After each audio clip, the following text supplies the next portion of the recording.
Good morning, plus 2 class. So we have completed electrochemistry unit.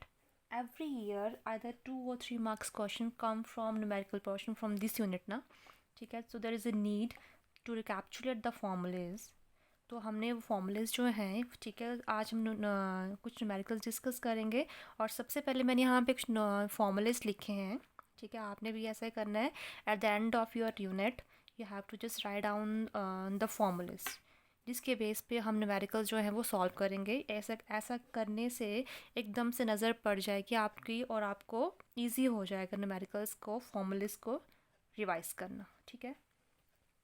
First formula मैंने लिखा है E naught cell, ठीक है. ई नॉट सेल क्या होता है? Electrode potential standard.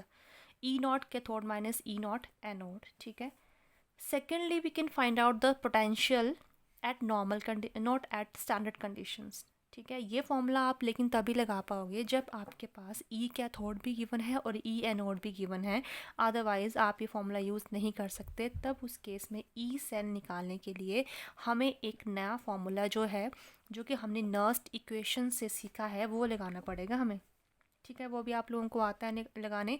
E naught cell क्या, ई सेल क्या होता है? E naught cell minus this value upon N log of concentration of that ion which is acting as a anode. और x क्या है? This is the stoichiometric coefficient of that ion, and denominator में there is a concentration of that ion जहाँ पे हो रही है reduction, यानी कि acting as a cathode, और y means उसका stoichiometric coefficient. ई सेल निकालने का हमारे पास एक फॉर्मूला और भी है, और ये फॉर्मूला हमने कब यूज़ किया था?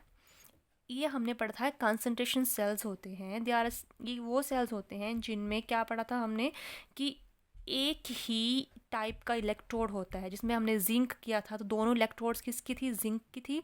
और डिफरेंस किस में होता है? इसमें इलेक्ट्रोलाइट की सिर्फ कंसंट्रेशन में, एक ज़्यादा होती है एक कम होती है. तो उस केस में will use the formula E cell is equal to 0.0591 upon N log of C2/C1, जिसमें C2 क्या थी? It is higher concentration. C1 क्या थी? It is lower concentration.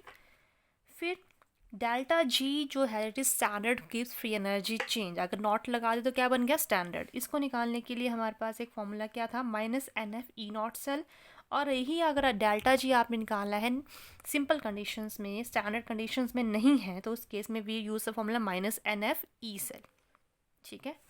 फिर ई नॉट सेल निकालने का हमारे पास एक और फॉर्मूला भी है. अगर आपके पास इक्विलिब्रियम कांस्टेंट गिवन है, या तो ई नॉट सेल गिवन है, इक्विलिब्रियम कांस्टेंट निकालना है, तो हमारे पास ये फॉर्मूला यूज़ करते हैं हम, ठीक है.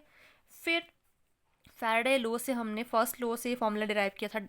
मास deposited during electrolysis equal to Z into Q, where Z is equal to electrochemical equivalent and Q is a charge required.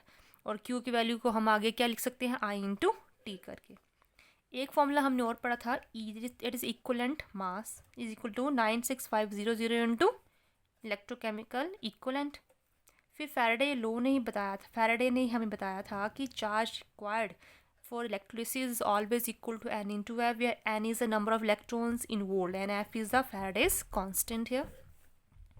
और कोहलाश लॉ से हमने क्या पढ़ा था कि जो मोलर कंडक्टिविटी है किसी भी इलेक्ट्रोलाइट की at infinite dilution, it is the sum of the any conductivities of the ions, ठीक है.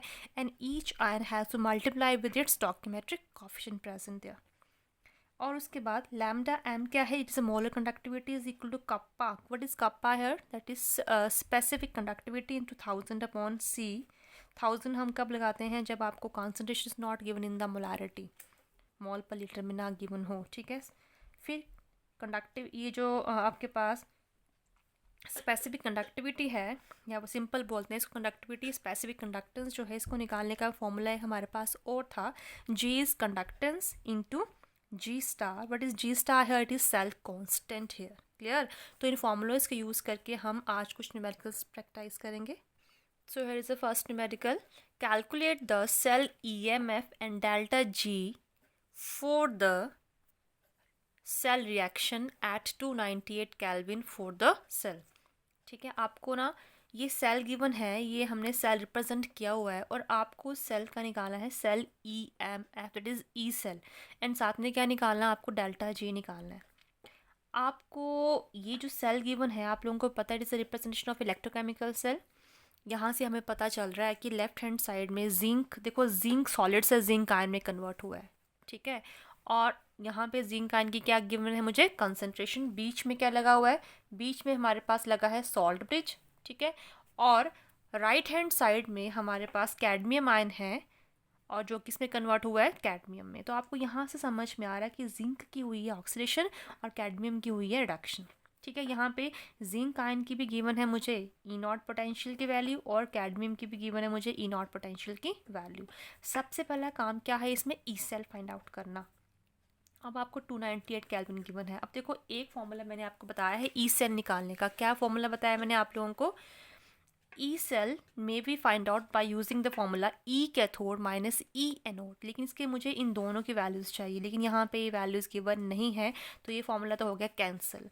यानी कि फॉर्मूला नंबर 3 हम अप्लाई करेंगे इसमें, E cell is equal to E naught cell minus this formula, ठीक है। तो वही फॉर्मूला मैंने अप्लाई किया है, E cell is equal to E naught cell minus 0.0591 upon N log of, मैंने कहा था ना न्यूमरेटर में क्या आता है जहाँ पे होती है ऑक्सीडेशन। तो आपको मैंने बताया कि जिंक में क्या हो रही है, ऑक्सीडेशन हो रही है, तो जिंक आयन की यहाँ पे ऊपर आएगी कॉन्सेंट्रेशन, डिनोमिनेटर में आएगी कैडमियम की कॉन्सेंट्रेशन, बिकॉज वहाँ पे हो रही है रिडक्शन। अब देखो इस फॉर्मूले में एन क्या चीज़ है, मैंने कहा था नंबर ऑफ इलेक्ट्रॉन्स इन्वॉल्व। तो आपको दिख रहा है जिंक ने कितने इलेक्ट्रॉन्स लूज किए ताकि वो जिंक 2 पॉजिटिव में कन्वर्ट हुआ, 2 इलेक्ट्रॉन्स। और कैडमियम 2 आयन ने कितने इलेक्ट्रॉन्स यूज़ किए ताकि वो कैडमियम में कन्वर्ट हो जाए, उसने भी कितने इलेक्ट्रॉन्स यूज़ किए, 2 इलेक्ट्रॉन। तो यहाँ में electrons are involve here, 2 electrons are involve, ठीक है। एन में क्या पुट कर देंगे हम आराम से 2। अब ये रह गया पैरामीटर ई नॉट सेल। अब देखो ई नॉट सेल जो है इसको निकालने का तो हमारे पास बड़ा ही सिंपल फॉर्मूला होता है। कौन सा formula, number 1, E naught cell क्या है, E naught cathode minus E naught of anode. तो वो पुट कर दिया। कैथोड कौन है इसमें, जहाँ पे होती है रिडक्शन, रिडक्शन कहाँ पे हो रही है, कैडमियम में, तो ये कैथोड है, माइनस एनोड, एनोड वैल्यू ये वाली है, ठीक है। वैसे भी मैंने बताया पता करने के लिए कैसे पता करते हैं, फाइंड आउट करना हो तो अगर 2 इलेक्ट्रोड्स की वैल्यूज़ गिवन है, पोटेंशियल वैल्यू गिवन है, तो जिसकी वैल्यू ज़्यादा होगी यानी कि वो बिहेव करेगा एज ए कैथोड, जिसकी वैल्यू कम होगी यानी कि वो बिहेव करेगा एज अ एनोड। तो यहाँ से ई नॉट सेल निकाल लिया आपने। अब यहाँ बस पुट कर देनी वैल्यूज़ की, वैल्यूज पुट कर दी। और जिंक आयन की हमारे पास कितनी यहाँ पे कंसंट्रेशन है, दिस वन। और कैडमियम आयन की कंसंट्रेशन है दिस वन। अच्छा साथ में ना यहाँ पे एक्स और वाई भी होते हैं। एक्स और वाई क्या है इनके, जितने इनके स्टोइकियोमेट्रिक कोएफिशिएंट्स होते हैं। लेकिन अगर आप इस दोनों रिएक्शंस को आप लिखो तो जिंक और कैडमियम में दोनों ने 2-2 इलेक्ट्रॉन्स इन्वॉल्व किए हैं, तो हमें एक ही जिंक आयन जो है सफिशेंट है और 1 cadmium, there is only 1 stoichiometric coefficients here. तो यहाँ पे 1 पुट कर देंगे, ठीक है। लॉग ऑफ ये जो है इसकी वैल्यू मुझे गिवन है -2.6999। तो आगे क्या किया, बस सॉल्व किया है, 0.36 minus 0.0591 upon 2, log of this value is equal to -2.6999, ये पुट कर दिया। इसको सॉल्व किया, हमारे पास कितना आया आंसर, 0.44 वोल्ट। क्लियर, हमारे पास क्या निकल गया, फर्स्ट निकल गया parameter that is E cell. Second क्या निकालना है आपने, डेल्टा जी निकालना है, ठीक है। डेल्टा जी निकालने के लिए हमारे पास फॉर्मूला ये है बच्चे, -NF E naught, E cell naught E naught, -NF E cell. तो एन कितना है 2, F Faraday's constant, values always remains constant 96500। E cell आपने अभी निकाला है फ्रेशली, ठीक है, उसको पुट कर देंगे, ठीक है। इसमें जो आपका फैराडे है उसकी वैल्यू कूलम पर मोल की फॉर्म में होती है, ई नॉट सेल वोल्ट में होगा, ठीक है। तो उसके बाद तो आपके डेल्टा जी एनर्जी आएगी वो जूल में आएगी, -84290 जूल। क्लियर। तो बच्चे ये जो मैंने टाइप आपको करवाई है, इस टाइप के न्यूमेरिकल बहुत बार पूछे गए हैं और 3 मार्क्स का फॉर्म न्यूमेरिकल आया है बहुत बार एग्जाम में। Next numerical I have taken a constant current of 30 amperes is passed through an aqueous solution of NaCl for 1 hour. For how many hours? For 1 hour. How many grams of NaOH will be formed in the reaction?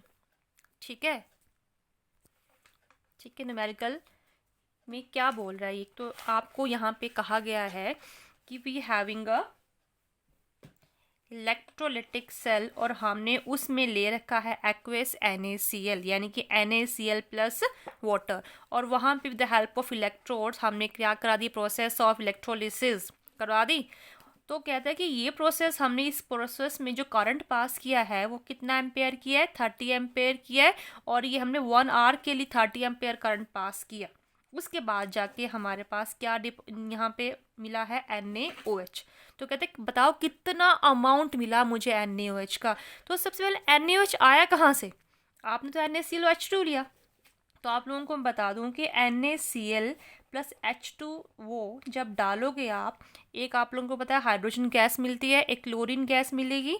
ये दोनों gases electrodes में evolve हो जाएंगी, एक cathode पे और एक anode पे, और आपके पास नीचे क्या रह जाएगा बच्चे, NaOH रह जाता है। तो आपको वही बताना है कि how many grams of NaOH will formed during this reaction. तो देखो यहाँ पे NaOH पहले देखते हैं आया कहाँ से। जब आपने NaCl प्लस वाटर की ना इलेक्ट्रोलिसिस, आपके पास 4 आयंस बनेंगे पहले। तो कौन कौन से आयंस बनेंगे NaCl से, Na पॉजिटिव Cl नेगेटिव, वैसे ही वाटर से बनेंगे H positive and OH negative. आप लोगों को पता है कि Na पॉजिटिव और H पॉजिटिव में कौन होगा reduce, H positive because having more electrode potential, तो वो हो गया किस फॉर्म में रिड्यूस, H2 के फॉर्म में। पीछे आप लोग कर चुके हैं इस तरह के questions. Na positive will remain in the solution. It will not reduce because electric potential of H positive ion is more as compared to sodium ion. अब बात करते हैं नेगेटिवली चार्ज आयंस की, Cl negative and OH negative ion. इन दोनों में कौन होता है oxidize, Cl negative as a chlorine gas. ठीक है, तो दोनों इलेक्ट्रोड्स में एक में हाइड्रोजन गैस चलेगी, एक में क्लोरीन गैस चलेगी। पीछे कौन रह गया, OH नेगेटिव, वो भी कहाँ पे रह जाएगा, सॉल्यूशन के अंदर। तो सॉल्यूशन में we having 2 types of ions, Na positive and OH negative, and they combine together to form NaOH। Clear. अब देखो यहाँ से हमें समझ में आ रहा है कि NaOH जो है, Na में भी 1 पॉजिटिव आयन है और OH नेगेटिव में भी 1 नेगेटिव आयन है। तो इन दोनों को कितने कितने इलेक्ट्रॉन्स की ज़रूरत है, 1 1, यानी कि इसके केस में N कितना आएगा, कितना आएगा इसमें N। तो अगर ना आपको स्टैंडर्ड पता, अगर मुझे 1 मोल ऑफ NaOH डिपॉजिट करवाना है, यहाँ पे प्रोड्यूस करवाना, तो कितना चार्ज रिक्वायर्ड होगा बच्चे, that is equal to N into F होगा इतना। N इंटू F कितना, N तो 1 है, F कितना आ जाएगा 9650 कूलम। यानी कि इतना चार्ज अगर सप्लाई किया जाता तो मेरे पास 1 मोल का NaOH वहाँ पे क्या होता, डिपॉजिट। और 1 मोल ऑफ NaOH का बच्चे जो मास होता है that is equal to how much grams, 40 gram. इतना समझ में आया कि अगर मैं इतना कूलम चार्ज पास करवाती तो मेरे पास कितना मास इसका डिपॉजिट होता, 40 ग्राम। लेकिन एक्चुअली में मैंने इतना कूलम चार्ज पास नहीं करवाया है, मैंने कितना चार्ज दिया है वो तो पता ही नहीं है, लेकिन मेरे पास करंट भी है, मेरे पास टाइम भी है। तो पहले मैंने क्या किया, करंट और जो ये टाइम को, टाइम से मैंने चार्ज निकाल लिया, 30 एम्पियर इंटू 60 इंटू 60, मेरे पास इतना कूलम चार्ज पास किया गया है। ठीक है, तो इतना, अब आपको सिंपल है कि अगर मैं इतना कूलम चार्ज पास करती तो मेरे पास कितना होता डिपॉजिट, 40 ग्राम। लेकिन एक्चुअली में the charge pass is this, तो इतना पास किया जाए चार्ज तो कितना होगा 40, ये नीचे आ जाएगी इंटू ये वैल्यू। तो मेरे पास 1.12 मोल जो है, ये इतना इसका जो मास होगा, ठीक है, वो क्या हो जाएगा डिपॉजिट, थोड़ी मास नहीं ग्राम, इतना जो है ग्राम जो है ये वो क्या हो जाएगा डिपॉजिट हो जाएगा, 1.12 ग्राम। नेक्स्ट न्यूमेरिकल देखो, suggest a way to determine lambda M naught for water. ये सिंपल है कि आपको अगर lambda M naught, what is lambda M naught, here is a limiting और we can say it is the molar conductivity at infinite dilution, आपको निकालना है water के लिए, and water is a weak electrolyte. तो आप सजेस्ट करो, कोई तरीका बताओ कि आप वाटर के लिए लैम्डा एम नॉट निकाल पाओ। ठीक है, तो हम कोहलाश लॉ के अकॉर्डिंग चलते हैं। पहले हमने lambda M naught for water क्या कर लिया, इसको डिसोसिएट किया तो आयंस की फॉर्म में आ जाएगा, lambda M naught for H positive, lambda plus lambda M naught for OH negative. अब आपने क्या करना है, इन दोनों तरह के आयंस के बीच में कोई और आयंस ऐड करने हैं जिनकी वजह से ये स्ट्रॉन्ग में क्या हो जाए, कन्वर्ट हो जाए। तो मैंने H में ना Cl नेगेटिव ऐड कर दिया, lambda M H positive plus lambda M not Cl negative, और OH में मैंने Na पॉजिटिव ऐड कर दिया, ठीक है, प्लस लैम्डा M नॉट और Na पॉजिटिव। ऐसा करने से क्या हुआ, ये दोनों अलग अलग हो जाएंगे। देखो ये दो पहले आयंस थे, इनके बीच में मैंने दो आयंस और ऐड कर दी, जिससे क्या हुआ, ये दो अलग हो जाएंगे, ठीक है। ये दोनों मिलके बना लेंगे lambda M naught for HCl, ये मिलके बना लेंगे lambda M naught for NaOH।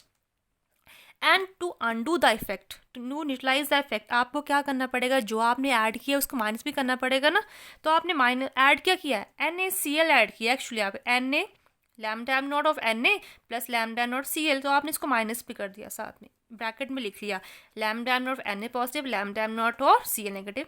ऐसा होने से देखो अब आपके पास ये तीन अलग अलग इलेक्ट्रोलाइट्स बन चुके हैं, ये अलग आ गया, ये अलग गया, ये अलग, ये एक बन गया lambda M naught for HCl, एक बना lambda M naught for NaOH, और माइनस करके ये क्या बन गया lambda M naught for NaCl, ठीक है। This is the only way to find out the lambda M naught for water, which is a weak electrolyte.